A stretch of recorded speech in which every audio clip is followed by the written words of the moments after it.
Hello everyone, welcome to SP with biology classes. जैसा कि आप जानते हैं हम लोगों ने 9th class 10th 11th 12th सारी क्लासेस के हम लोगों के चैनल पर न्यू शुरू हो चुकी हैं। अगर आप ज्वाइन करना चाहते हैं तो आप ज्वाइन कर सकते हैं। और आज हम लोगों की जो क्लास होगी 11th क्लास कक्षा जो 11 है उसकी हम लोग यूपी बोर्ड, देखो यूपी बोर्ड ऐसा नहीं कि यूपी बोर्ड के लिए इंपॉर्टेंट है, ये सारे बोर्डों के लिए का मोस्ट इंपॉर्टेंट क्लास है क्योंकि सबका सिलेबस लगभग एक जैसा होता है।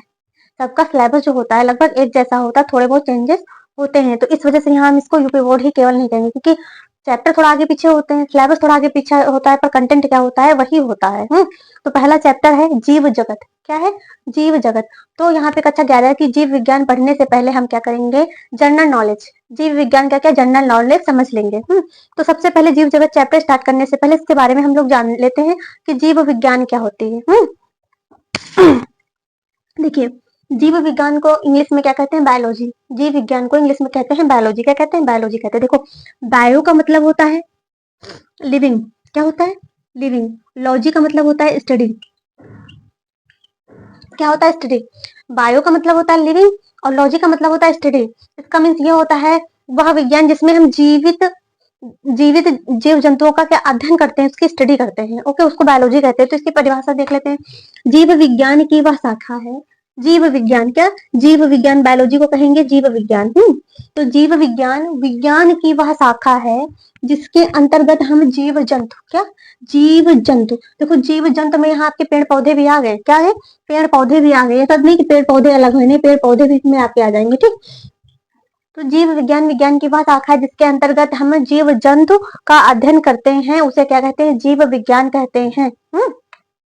और ये टर्म देखो, बायोलॉजी, बायो का मतलब होता है लिविंग, बायो का मतलब होता है लिविंग। देखो, लिविंग जो होते हैं वो आपके पेड़ पौधे भी होते हैं। ओके, तो लिविंग और लॉजी का मतलब होता है स्टडी, जिसमें हम जीवित जीव जंतुओं का क्या करते हैं? अध्ययन करते हैं। उसको हम लोग क्या कहते हैं? बायोलॉजी यानी कि जीव विज्ञान कहते हैं। ओके, अब देखो, जीव विज्ञान जो बायोलॉजी शब्द है ये लिया कहाँ से गया है? तो ये ग्रीक शब्द है। किसका शब्द है? ग्रीक भाषा का शब्द है। और जीव विज्ञान के जनक अगर पूछा जाए कि जीव विज्ञान के जनक कौन है, तो अरस्तु। हिंदी में हम लोग कहते हैं अरस्तु, इंग्लिश में कहते हैं एरिस्टोटल। क्या कहते हैं? एरिस्टोटल कहते हैं। अब जो जीव विज्ञान है, जैसा कि आप जानते हैं, जीव विज्ञान में जीव जंतु और पेड़ पौधों का अध्ययन किया जाता है। किसका? जीव जंतु और पेड़ पौधों का अध्ययन किया जाता है। तो जीव विज्ञान है उसकी दो शाखाएं। कितनी शाखाएं हो जाएंगी? दो शाखाएं हो जाएंगी। पहला हो जाएगा आपका जंतु विज्ञान, जिसको इंग्लिश में कहेंगे जूलॉजी। दूसरा हो जाएगा आपका वनस्पति विज्ञान। क्या? वनस्पति विज्ञान, इसका मतलब होता है बॉटनी। क्या हो जाएगा? बॉटनी हो जाएगा। देखिए, आपको जो जीव विज्ञान है, जो आपकी बायोलॉजी है उसमें क्या, देखो, लिविंग जीव जंतुओं का अध्ययन करते हैं। तो बायोलॉजी की दो शाखाएं होती हैं, दो बायोलॉजी की दो ब्रांच होती हैं। पहली होती है आपकी जंतु विज्ञान और दूसरी होती है आपकी वनस्पति विज्ञान। जंतु विज्ञान को इंग्लिश में कहते हैं जूलॉजी, वनस्पति विज्ञान को इंग्लिश में कहते हैं बॉटनी। ठीक। देखिए, जो जूलॉजी शब्द है वो दो शब्दों से मिलकर बना है। जू मतलब एनिमल, जू का मतलब होता है एनिमल, और लॉजी का मतलब होता है स्टडी, स्टडी का मतलब होता है अध्ययन, जिसमें हम क्या करते हैं? जंतुओं का अध्ययन करते हैं। तो इसकी डिफिनेशन क्या होगी? जीव विज्ञान विज्ञान की वह शाखा है जीव विज्ञान विज्ञान की वह शाखा है जिसके अंतर्गत हम विभिन्न जंतुओं का अध्ययन करते हैं। किसका अध्ययन करते हैं? विभिन्न जंतुओं का अध्ययन करते हैं। उसको कहते हैं हम लोग जंतु विज्ञान। क्या कहते हैं? जंतु विज्ञान। जीव विज्ञान विज्ञान की वह शाखा है जिसके अंतर्गत हम विभिन्न जंतुओं का अध्ययन करते हैं। इसमें सिर्फ जंतुओं का अध्ययन होगा। क्या होगा? जंतुओं का अध्ययन होगा। अब आप सोचेंगे हम लोगों का अध्ययन किसमें होता है? तो हम लोग भी जंतु में आते हैं। किसमें आते हैं? हम लोग भी जंतु में आते हैं। अगर कोई आपको जानवर कहे तो बुरा मानने की कोई जरूरत नहीं है, क्योंकि हम लोग जंतुओं के ही श्रेणी में रखे गए हैं। ठीक है। देखो, तो जीव विज्ञान विज्ञान की वह शाखा है जिसके अंतर्गत क्या, हम लोग जंतुओं का अध्ययन करते हैं, उसे जीव विज्ञान, उसे जंतु विज्ञान कहते हैं। उसे क्या कहते हैं? जंतु विज्ञान। जिसमें जंतुओं का अध्ययन किया जाएगा उसे जंतु विज्ञान कहा जाएगा। देखिए, और अगर आपसे पूछा जाए कि जंतु विज्ञान के जनक कौन है, तो जंतु विज्ञान के जनक भी अरस्तु हैं, इंग्लिश में एरिस्टोटल। और जो आपकी जीव विज्ञान है उसके भी जनक कौन है? अरस्तु हैं, एरिस्टोटल हैं। और जो अरस्तु थे, जो एरिस्टोटल थे, उन्होंने पहली बुक जंतु विज्ञान पे क्या लिखी थी? Historia Animalia. क्या लिखी थी? पहली बुक अगर पूछा जाए जंतु विज्ञान पे कौन सी लिखी गई, तो हिस्टोरिया एनिमिलिया लिखी गई है। इतना बच्चों आपको क्लियर हुआ? अब हम लोग आते हैं बॉटनी पे। ओके अच्छा, देखो बॉटनी पे आते हैं। बॉटनी यानी कि वनस्पति विज्ञान। जंतु में यानी कि जंतुओं का अध्ययन किया जाएगा, तो वनस्पति में जाहिर सी बात है वनस्पतियों यानी कि पेड़ पौधों का अध्ययन किया जाएगा। ओके, तो इसकी डिफिनेशन देख लेते हैं। देखो, जीव विज्ञान यहाँ पे हम लिखेंगे जीव विज्ञान की वह शाखा है। जीव वनस्पति विज्ञान जीव विज्ञान की वह शाखा है जिसके अंतर्गत हम विभिन्न वनस्पतियों का अध्ययन करते हैं। किसका करते हैं? विभिन्न वनस्पतियों का, मतलब जितने भी प्रकार की वनस्पतियां हैं सबका अध्ययन करेंगे। ओके, उसे कहेंगे वनस्पति विज्ञान। क्या कहेंगे? वनस्पति विज्ञान। अब वनस्पति विज्ञान के जनक अगर पूछा जाए आपसे कौन है, तो थियोफ्रास्टस। क्या बताओगे? थियोफ्रास्टस वनस्पति विज्ञान के जनक हैं। ओके, अब जो वनस्पति विज्ञान पे पहली पुस्तक जो लिखी थी वो थियोफ्रास्टस ने लिखी थी। किसने लिखी थी? थियोफ्रास्टस ने लिखी थी। पहली पुस्तक क्या थी? Historia plantarum. अगर पूछा जाए वनस्पति विज्ञान पे पहली पुस्तक कौन सी लिखी गई थी, तो हिस्टोरिया प्लांटेरम लिखी गई थी। देखिए, सबसे पहले हम लोगों ने जीव जगत चैप्टर स्टार्ट करने से पहले उसका परिचय सीखा कि जीव विज्ञान का परिचय क्या होता है। तो सबसे पहले हम लोगों ने यहाँ पे बायोलॉजी जो जीव विज्ञान है उसकी डिफिनेशन देखी कि जिसके जीव विज्ञान विज्ञान की वह शाखा है जिसके अंतर्गत हम विभिन्न जीव जंतुओं का अध्ययन करते हैं, उसे कहते हैं जीव विज्ञान। ओके, और जीव विज्ञान जो शब्द है वो ग्रीक भाषा के शब्द से बना हुआ है। और जीव विज्ञान के जनक कौन है? तो अरस्तु है, अरिस्टोटल है। अब जो जीव विज्ञान है, जो आपकी बायोलॉजी है, उसको दो भागों में बांटा गया है, क्योंकि इसमें हम जीव जंतु पेड़ पौधों पौधों का सब अध्ययन कर रहे थे, तो अब उसमें दिक्कत हो रही थी, तो इन्होंने क्या किया? दो भागों में बांट दिया। दो भागों में बांट दिया गया। तो पहली थी आपकी क्या? जंतु विज्ञान थी, दूसरी थी आपकी वनस्पति विज्ञान। ओके, तो जंतु विज्ञान में देखो, जूलॉजी मतलब जिसमें हम जू मतलब एनिमल्स का, और लॉजी मतलब स्टडी जिसमें हम लोग जंतुओं का अध्ययन करते हैं। जीव विज्ञान विज्ञान की वह शाखा है जिसके अंतर्गत क्या करते हैं? जंतुओं का अध्ययन करते हैं, उसे कहते हैं जीव विज्ञान। जीव विज्ञान के जनक अगर पूछा जाए कौन है, तो अरस्तु है, एरिस्टोटल है। और जीव विज्ञान की पहली पुस्तक जो सबसे पहले पुस्तक लिखी थी वो अरस्तु ने लिखी थी। कौन सी लिखी थी? तो हिस्टोरिया एनिमिलिया लिखी थी। कौन सी लिखी थी? हिस्टोरिया एनिमिलिया लिखी थी। अब वनस्पति विज्ञान पे आते हैं। वनस्पति विज्ञान को इंग्लिश में कहते हैं बॉटनी। वनस्पति विज्ञान जीव विज्ञान की वह शाखा है जिसके अंतर्गत हम विभिन्न पेड़ पौधों का अध्ययन करते हैं, उसे हम कहते हैं वनस्पति विज्ञान। पेड़ पौधों कह लो या फिर वनस्पतियों का कह लो। अब उसके बाद थियोफ्रास्टस जो है वो वनस्पति विज्ञान के जनक माने जाते हैं। और थियोफ्रास्टस ने पहली बुक कौन सी लिखी थी? तो हिस्टोरिया प्लांटेरम लिखी थी पहली बुक। तो ये बहुत ही इंपॉर्टेंट है। इतना ही सोच लो आप कम्पिटेटिव एग्जाम या आपके जैसे आप आगे चल करके नीट करोगे, कोई नीट करेगा, कोई आईआईटी करेगा, जा करके कोई इंजीनियरिंग करेगा। देखिए, तो इतना पोर्शन है वो इतना इंपॉर्टेंट है, इससे बहुत क्वेश्चन पूछेंगे बनेंगे। जैसे बायोलॉजी किसे कहते हैं, यही क्वेश्चन बन सकता है। क्वेश्चन ये भी बन सकता है कि जीव विज्ञान के अंतर्गत हम, जैसे कि क्वेश्चन बन चुका है, इतने से सिर्फ क्वेश्चन बना है, इतने पोर्शन से सिर्फ क्वेश्चन बना। क्वेश्चन क्या पुटअप हुआ कि जीव विज्ञान के अंतर्गत हम किसका अध्ययन करते हैं। तो उसमें ऑप्शन में क्या देगा? जीवित जीवित मतलब यानी कि लिविंग जीव जंतुओं का, या फिर जीव जंतु या वनस्पतियों का, या फिर मृत जीव जंतु या वनस्पतियों का, या फिर मृत जीव या मृत वनस्पतियों का। तो आप टिक क्या करोगे? तो आप टिक वहां पे ये करोगे कि जीवित जीव जंतु का करते हैं अध्ययन। जीवित जीव जंतु मृत वनस्पतियों का अध्ययन नहीं करते हैं। सिर्फ यहाँ पे देखो जीवित जो लिविंग यानी कि लिविंग स्टडी, जिसमें लिविंग जीव जंतु पेड़ पौधों का अगर जीवित वाले का अध्ययन करेंगे, मृत का अध्ययन नहीं करेंगे। फिर आपसे क्वेश्चन पूछा जा सकता है कि जीव विज्ञान के जनक कौन है? तो आप बताओगे अरस्तु। पहली पुस्तक कौन सी लिखी गई? तो हिस्टोरिया एनिमिलिया लिखी गई। इस पर भी ऐसे ही क्वेश्चन बनेगा। इतना तो आपको शायद क्लियर हो गया होगा।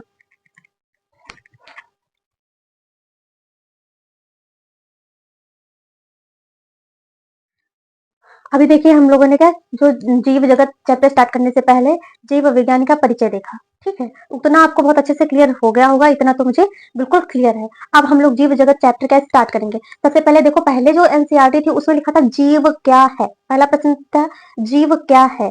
अब हम लोग यहाँ पे जो शुरू कर रहे हैं वहां सजीव से शुरू कर रहे हैं। देखो, सजीव से एनसीईआरटी ने सजीव कर दिया, पर सजीव जो होते हैं वही तो जीव होते हैं। तो सबसे पहले क्या करेंगे, हम लोग यहाँ पे सजीव देखेंगे, यानी कि सजीव के लक्षण या गुण क्या होते हैं, सजीव किसको हम मानेंगे। तो यहाँ पे बुक में जो है लक्षण और विशिष्ट लक्षण यानी कि गुण और उसके विशिष्ट गुण के आधार पर सजीव को क्या किया गया है? डिफाइन किया गया है। तो अब देखो, जैसे कि सजीव के गुण ले लेंगे, वृद्धि करता है, सजीव वृद्धि करते हैं, सजीव जनन करते हैं। सजीवों में जनन की प्रक्रिया होती है। सजीव जो होते हैं गमन करते हैं, वह प्रतिक्रिया करते हैं। प्रतिक्रिया का मतलब उद्दीपन है। यहाँ पे किसका है? प्रतिक्रिया का मतलब उद्दीपन से है। तो और फिर उत्सर्जन करते हैं। सजीवों में क्या होता है? उत्सर्जन की प्रोसेस होती है। फिर सजीव पोषण व उपापचय क्रिया करते हैं। सजीव क्या करते हैं? पोषण करते हैं व उपापचय क्रिया करते हैं। और फिर जो जीव होता है, जो सजीव होता है, वो बुढ़ापा या मृत्यु को प्राप्त करता है। जो सजीव होता है, देखो जो उसके आबाद देखो एक होती है स्टेज, जो बुढ़ापा भी आएगा। बुढ़ापा जब आएगा तो उसके बाद क्या, वो मृत्यु को भी प्राप्त करेगा, यानी कि जो आया है सो जाएगा। ओके, फिर उसके बाद जो सजीव होते हैं उसमें जीवद्रव यानी कि कोशिकीय संगठन भी होता है। क्या उसमें जीवद्रव कोशिकीय संगठन भी होता है? तो इसमें देखेंगे हम लोग कौन से कौन से विशिष्ट लक्षण है, कौन से लक्षण है, क्या देखेंगे, कौन से विशिष्ट लक्षण है, कौन से लक्षण है। देखो विशिष्ट लक्षण का यहाँ तात्पर्य क्या है, क्या विशिष्ट लक्षण का तात्पर्य क्या है, विशिष्ट लक्षण का तात्पर्य यहाँ पे ये है कि जो केवल सजीव में ही पाए जाएं उन्हीं को कहेंगे विशिष्ट लक्षण। क्या कहेंगे, विशिष्ट लक्षण कहेंगे, जो केवल सजीव में ही पाए जाए यानी कि निर्जीव में ना पाए जाए, यहाँ का उसको कहेंगे हम लोग विशिष्ट लक्षण। तो अब देखते हैं वृद्धि। अब कहने सिर्फ सजीव ही वृद्धि करते हैं, सिर्फ लिविंग थिंग्स ही वृद्धि करती हैं, तो यहाँ पे अपवाद भी तो है, आपका पेड़ पौधे पत्थर हो गए, ये भी तो वृद्धि करते हैं भाई।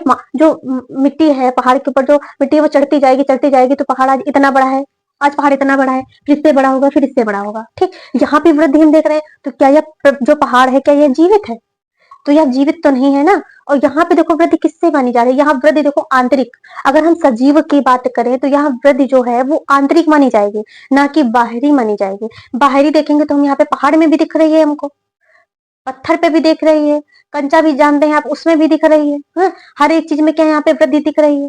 तो अगर इसकी हम सजीव की बात करेंगे तो यहाँ पर वृद्धि का जो तात्पर्य है वो आंतरिक है, यानी कि कोशिकाएं बढ़ेंगी, क्या बढ़ेंगी, कोशिकाएं, संगठन बढ़ेगा, कोशिकाएं संगठन, आंतरिक वृद्धि होगी, टिश्यू बढ़ेंगे, सेल्स बढ़ेंगी, ठीक है।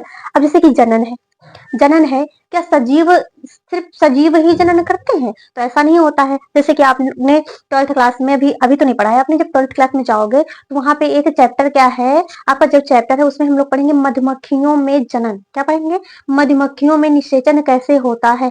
तो वहां पे आप देखेंगे जाकर के, जब चैप्टर हम लोग पढ़ेंगे तो उसमें चैप्टर में ये बताया गया है कि चैप्टर में सिर्फ रानी मक्खी ही जनन करती है, क्या करती है, रानी मक्खी जनन करती, जो वर्कर होते हैं, जो सैनिक होते हैं वो जनन नहीं करते, तो क्या वो सजीव नहीं है, क्या वो सजीव नहीं है, क्या मधुमक्खियों में जो वर्कर है क्या वो सजीव नहीं है, तो ये विशिष्ट लक्षण नहीं हुआ, क्या जनन एक विशिष्ट लक्षण नहीं है, क्योंकि देखो सजीवों में, सारे सजीवों में जनन नहीं पाया जाता है। अब जैसे कि जो गधा हो, जो खच्चर होता है, जो खच्चर आपने सुना होगा, खच्चर जो होता है घोड़ा और गधे का मिलने से बनता है खच्चर, तो क्या खच्चर को क्या कह देंगे कि वो सजीव नहीं है, खच्चर तो सजीव ही है, बस वो है कि वो जनन नहीं करता है।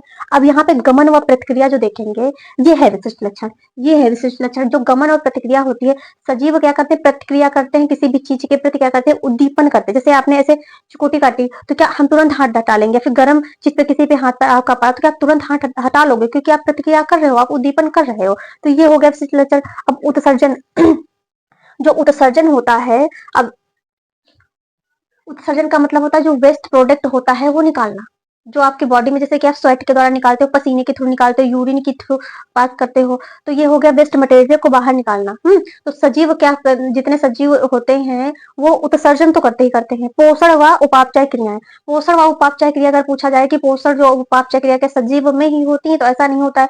सजीव देखो उपापचय की क्रिया हम लोग लैब में भी कर सकते हैं, लैब में भी कर सकते हैं, खाना बनाते समय जैसे तेल डाला, तेल में जीरा डाला और प्याज डाला, तो यहाँ पे भी तो उपापचय क्रियाएं हो रही है, तो क्या कहेंगे, तेल सजीव है या मेरी सब्जी सजीव है, ये तो कहेंगे नहीं ना। तो जीव बुढ़ापा या मृत्यु को प्राप्त करता है ये तो मान लेते हैं, जो जीव ये तो है, सजीव का जो है एक विशिष्ट लक्षण है। आपको जीव द्रव कोशिकीय संगठन होता है, ये भी होता है सजीव का लक्षण, कि सजीव में जीव द्रव होता है और कोशिकीय लक्षण होता है। ओके, अब हम इसके विशिष्ट लक्षण देख लेते हैं। ये हमने इसके गुण और लक्षण पढ़ लिए और समझ भी लिया कौन कौन से विशिष्ट लक्षण हैं और कौन कौन से नहीं है। तो विशिष्ट लक्षण क्या होते हैं, वे लक्षण जो केवल सजीव में ही होते हैं, क्या, जो केवल सजीव में ही होते हैं।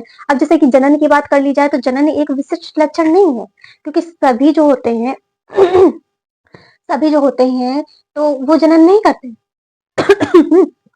तो अब सबसे पहले गमन व प्रतिक्रिया, सजीवों में क्या गमन होती है, प्रतिक्रिया होती है, वो सजीव माना जाएगा। जो सजीव गमन करेगा और प्रतिक्रिया करेगा, उद्दीपन करेगा, वो सजीव को माना जाएगा। ये स्वप्रतिकरण, जो सजीव जो होते हैं वो अपने जैसा, जो अपनी जैसे स्वप्रतिकरण, अपने जैसे कि रेप्लिकेशन बोलते हैं, अपने जैसा डीएनए बनाते हैं, डीएनए का निर्माण करते हैं, स्वप्रतिकरण करते हैं। स्वनियमन, हम जैसे खड़े हैं यहाँ पे तो खुद को स्वनियमन यानी कि खुद को रेगुलेशन करना, खुद को रेगुलेट करना, खुद को क्या करना, तो खुद का नियमन बनाए रखना। सब अपने शरीर का से टेम्परेचर नियमन कर लेते हैं, गर्मी ज्यादा हुई तो शरीर से क्या पसीना निकलने लगता है ज्यादा मात्रा में, तो खुद को क्या करना, रेगुलेट करना। विकास, क्या विकास ले लेते हैं, विकास जो होता है सजीवों में क्या विकास होता है, डेवलपमेंट पूरा देखो एक जन्म से गर्भ से शुरू होता है विकास और मृत्यु तक चलता है विकास, ठीक है। तो ये हो गया सजीव के क्या हो गए, विशिष्ट लक्षण हो गए। अब सजीव की परिभाषा क्या निकल करके आती है, अब सजीव या जीव की परिभाषा हमारी एनसीईआरटी क्या बताइए, तो एनसीईआरटी में ये एक एक पॉइंट लिखा हुआ है, आप जाकर के एक बार बुक उठा करके देखना। सजीव वह है क्या, सजीव वह है या जीव वह है जो स्वप्रतिकरण करते हैं, यानी कि अपना अपने जैसा दूसरा स्वप्रतिकरण बनाते हैं, स्वनियमन करते हैं। क्या करते हैं? स्वनियमन करते हैं, विकास करते हैं, डेवलपमेंट करते हैं, और क्या करते हैं? बाह्य उद्दीपनों के प्रति क्या करते हैं? क्रिया करते हैं। क्या करते हैं? क्रिया करते हैं। वो सजीव कहलाते हैं। क्या कहलाते हैं? सजीव कहलाते हैं। अब सजीव का संगठन, सजीव बने कैसे होते हैं? देखो, सजीवों का जो शरीर होता है वो कार्बनिक व अकार्बनिक दोनों पदार्थों से क्या मिलकर के बना हुआ होता है। और देखो बना होता है। सजीवों में जो होता है कार्बन होता है 99%। क्या? कार्बन की मात्रा होती है 99%। ठीक है। और हाइड्रोजन, हाइड्रोजन पाया जाता है, ऑक्सीजन पाई जाती है, नाइट्रोजन। सजीव जो होते हैं कार्बन की मात्रा सबसे अधिक, अगर क्वेश्चन पूछा जाए कि सजीवों में नाइट्रोजन, ऑक्सीजन और कार्बन में सबसे ज्यादा मात्रा किसकी पाई जाती है, तो 99% क्या कार्बन की मात्रा पाई जाती है, यानी कि सबसे अधिक मात्रा कार्बन की पाई जाती है। सजीव का संगठन किससे होता है? कार्बन से 99%, हाइड्रोजन से, ऑक्सीजन से, नाइट्रोजन से। अगर ये क्वेश्चन पूछा जाए कि सजीव में सबसे कम किस चीज, किस तत्व की मात्रा होती है, अगर ऑप्शन में दे दिया जाएगा आपका कार्बन, हाइड्रोजन और ऑक्सीजन या फास्फोरस, तो वहां पे आप टिक करके आएंगे फास्फोरस की। क्या? फास्फोरस की। सजीव में सबसे कम मात्रा किसकी होती है? तो फास्फोरस की होती है। हमने समझ लिया सजीव क्या होते हैं, सजीव के गुण और लक्षण समझ लिए, विशिष्ट लक्षण समझ लिए, जो सजीव है उसका बॉडी ऑर्गेनाइजेशन समझ लिया कैसे होता है। ठीक है। अब देखो, जो सजीव होते हैं उनको दो भागों में डिफाइन किया गया है। क्या? दो भागों में बांटा गया है सजीव। जैसा कि हमने पहले डिफिनेशन पढ़ी थी, बायोलॉजी में क्या हम लोग जीव जंतु यानी कि पेड़ पौधों का भी अध्ययन करते हैं साथ में, तो जंतुओं का अलग होगा और पादपों का अलग अलग करेक्टर होंगे। तो यहाँ पे क्या हम समझेंगे? जंतु और पादप के लक्षण समझेंगे, कैसे कैसे जंतु और पादप को जो है डिफाइन किया गया है। ठीक है। तो समझते हैं। देखिए, जंतु, सभी जंतु परपोषी व विषमपोषी होते हैं। जितने भी जंतु होते हैं, हम लोग भी जंतु में आते हैं, हम लोग भी जंतुओं में ही आते हैं, उसी कैटेगरी में हमको रखा गया है। तो हम लोग कैसे हैं? तो परपोषी हैं और विषमपोषी हैं। ठीक है। परपोषी विषमपोषी देखिए, क्योंकि खुद से है तो हम खाना बनाते नहीं है, हम लोग के अंदर ना क्लोरोफिल होता है, ना हम लोग प्रकाश संश्लेषण में क्रिया करते हैं। तो हम लोग कैसे हैं? देखो, सभी जंतु कैसे होते हैं? परपोषी होते हैं और विषमपोषी होते हैं, हमेशा याद रखिए। सभी जंतु परपोषी और विषमपोषी होते हैं। देखो, कोई परपोषी होगा, कोई विषमपोषी होगा। ठीक है। कोई परपोषी होगा, कोई विषमपोषी होगा। अब जितने भी जो पौधे होते हैं, पादप होते हैं, सभी स्वपोषी होते हैं, सभी जो होते हैं स्वयं से खाना बनाते हैं। और जंतुओं में क्या होते हैं? अलग अलग जो कैटेगरी होती है, कुछ विषम पोषी होते हैं, कुछ परपोषी होते हैं। परपोषी जैसे कि जू हो गया आपका, ये परपोषी, तो जंतु में तो ये भी आ गया ना। और हम लोग कैसे? विषम पोषी हैं। ठीक है। तो इनमें कोशिकीय भित्ति अनुपस्थित होती है। जंतुओं में जो होती है सेल वॉल, जैसे कि आपने पेड़ पौधों में देखा होगा, छाल ऊपर से चढ़ी हुई होती है। क्या? छाल क्या पेड़ के ऊपर से चढ़ी हुई होती है। उसको कहते हैं कोशिकीय भित्ति। क्या कहते हैं? कोशिकीय भित्ति कहते हैं। तो हम लोगों में अनुपस्थित होती है। हम लोगों में देखो स्किन पाई जाती है, क्योंकि हम लोग कपड़े पहनते हैं, हम लोग के लिए घर होते हैं। पेड़ पौधों के लिए तो घर होते नहीं है, कि अगर उनकी छाल उतार दी जाए, जो उनकी सेल वॉल है वो हटा दी जाए, तो पेड़ पौधे सर्वाइव नहीं कर पाएंगे, क्योंकि उनको प्रोटेक्ट करती धूप से, ठंड से और बारिश से। क्या करती है? वही जो उनकी सेल वॉल होती है वो प्रोटेक्ट करती है। ठीक है। सुरक्षा प्रदान करती है। तो मनुष्य जो जंतु होते हैं उनमें क्या सेल वॉल अनुपस्थित होती है, और पादप में क्या होती है? सेल वॉल प्रेजेंट होती है, यानी कि कोशिका भित्ति जो होती है वो पाई जाती है। ठीक है। और जो जंतु होते हैं उनमें क्लोरोप्लास्ट नहीं पाया जाता है। अगर क्लोरोप्लास्ट पाया जाता तो जो जंतु होते हैं वह स्वपोषी होते हैं, स्वयं से अपना भोजन बनाते हैं। पर ऐसा नहीं है, कुछ जंतु स्वपोषी है, कुछ जंतु क्या होते हैं? विषमपोषी है। तो इसी वजह से तो है, क्योंकि यहाँ पे क्लोरोप्लास्ट प्रेजेंट नहीं होता। वहीं अब हम पादप में देखेंगे तो पादप में हरित कवक यानी कि क्लोरोप्लास्ट प्रेजेंट होता है। इसी वजह से जो पेड़ पौधे होते हैं सनलाइट के थ्रू अपना भोजन स्वयं बनाते हैं। क्या करते हैं? अपना भोजन स्वयं बनाते हैं। ठीक है। अब शरीर निश्चित तथा अपरिवर्तनीय होता है। जो जंतु होते हैं उनका शरीर निश्चित अपरिवर्तनीय होता है। जैसे कि अब इतनी मेरी हाइट है, तो एक निश्चित निश्चित जो है वो बढ़ चुकी है, निश्चित हो चुकी है। अब हम थोड़ी ना बढ़ेंगे कि 1-2 इंच और बढ़ेंगे, ऐसा नहीं है ना। अब बढ़ना अलग, अब फैलना अलग चीज है। मोटा, जैसे मोटा होना, वेट बढ़ना वो अलग चीज है। पर जैसे हाथ हमारे इतने लंबे हो गए, इससे ज्यादा तो लंबे होंगे नहीं। हमारी हाइट इतनी लंबी हो गई, इससे ज्यादा तो होगी नहीं। और भले मोटे हो या पतले हो, उससे मायने नहीं रखता कि वृद्धि जो हुई है वो जो शरीर की निश्चित है, आकृति इतनी निश्चित हो चुकी है, इतनी ही रहेगी, इतने में चाहे फैले और चाहे सुखड़े। ठीक है। तो अपरिवर्तनीय होती है। क्या होती है? जो शरीर जो होता है वो निश्चित होता है, कि एक जो हाइट बढ़ जाती है वहीं तक रहता है, और उसके बाद वो ये नहीं कि बुढ़ापे तक हम बढ़ते ही रहेंगे, अभी नहीं 10 साल बाद फिर बढ़ेंगे, तो ऐसा नहीं होगा। और जो पादप होते हैं उसमें क्या होती है? आकृति जो होती है और जो रूप होता है वो अपरिवर्तनीय होता है। जब छोटा पौधा होता है तो दूसरी तरीके होता है, उससे उससे बड़ा होगा दूसरी तरीके को, उससे बड़ा होगा दूसरे, बुढ़ापे तक जब कहते हैं ना जब तक पौधा जीवित रहेगा, यानी कि जब तक वो प्रकाश संश्लेषण की प्रोसेस करेगा, तब तक क्या होगा, उसमें जो है वृद्धि होती रहेगी, यानी कि जो उसकी टहनियां बढ़ती रहेंगी। टहनियां बढ़ती रहेंगी, अब हमारे हाथ तो नहीं बढ़ेंगे ना, पर उसकी क्या है, टहनियां बढ़ती रहेंगी, तो उसमें क्या होता है, आकृति और रूप परिवर्तन ही होता है। जब जब उसको देखेंगे तो हमको परिवर्तित दिखेगा, बदला दिखेगा पादप, ठीक है। और एक और है, जैसे कि क्या जो जंतु होते हैं वो ब्रांच नहीं होते, जंतुओं में ब्रांच नहीं होती, क्या शाखाएं एक हाथ से दो दो तीन तीन हाथ निकले, तो ऐसा नहीं होता ना। पौधे क्या होते हैं, जो पादप होते हैं वो ब्रांच्ड होते हैं, यानी कि शाखित होते हैं, ठीक है। अब अगला क्या है, एक निश्चित समय तक अंगों की वृद्धि होती है। जो जंतु होते हैं उनमें एक निश्चित समय तक क्या होती है, अंगों की वृद्धि होती है, उसके बाद नहीं बढ़ते हैं। पर इसमें क्या होता है, अनिश्चित व अनियमित होती है, इसमें लगातार वृद्धि होती रहती है। ये बढ़ते रहते हैं, कटते रहते हैं, निकलते रहते हैं। हमको काट दिया जाए तो क्या हम लोग निकलेंगे, दोबारा नहीं निकलेंगे ना, मर ही जाएंगे। पर इसमें ऐसा नहीं होता, इनकी एक निश्चित समय तक क्या होती है, वृद्धि होती रहती है। इसमें क्या होता है, अंगों की वृद्धि एक निश्चित समय तक होती है, इसमें अनियमित होती है, हमेशा होती रहती है पादप में, ठीक है। अब क्या है, उत्सर्जन अंग होते हैं। हम लोग खाना खाते हैं तो हम लोग के अंदर क्या होता है, उत्सर्जन अंग होते हैं। पसीने के थ्रू निकलते हैं, यूरिन की थ्रू क्या होता है, पास किया जाता है, जो वेस्ट मटेरियल होते हैं शरीर से। तो और मोशन के थ्रू क्या करते हैं, त्यागा जाता है, मल त्याग होता है। इसमें क्या होता है, उत्सर्जन नहीं होता है, उत्सर्जन का क्या होता है, अभाव होता है। स्टोमेटा के थ्रू जो होता है, जो थोड़ा बहुत होता है, तो क्या कहते हैं, रंध्रों के द्वारा पाचन को निकालते हैं। अब उद्दीपनों को ग्रहण करते हैं, हम लोग उद्दीपनों को ग्रहण करते हैं।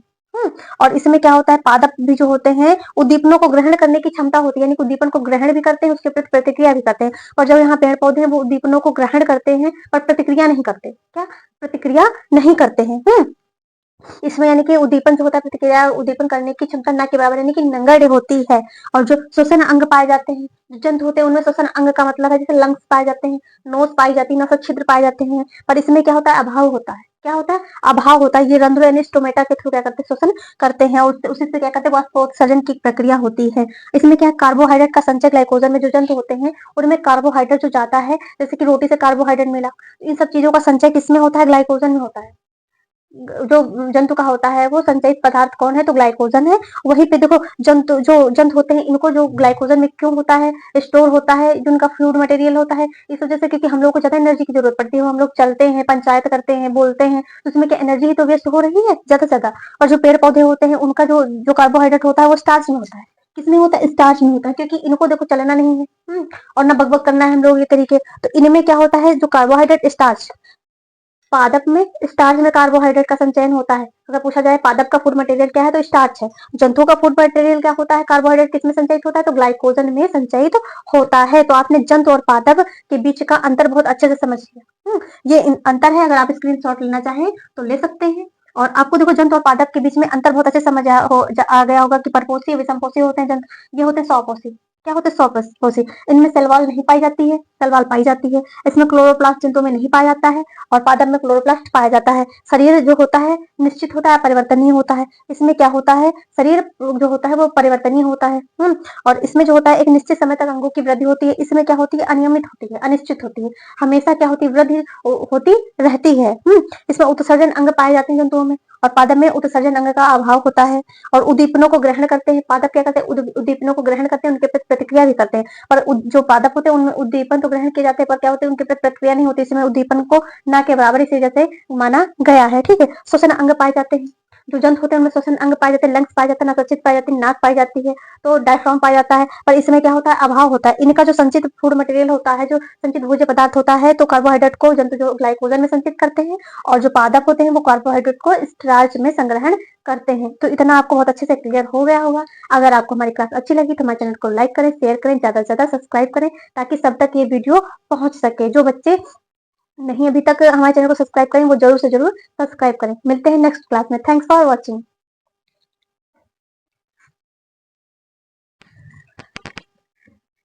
Hello everyone, welcome to S biology classes.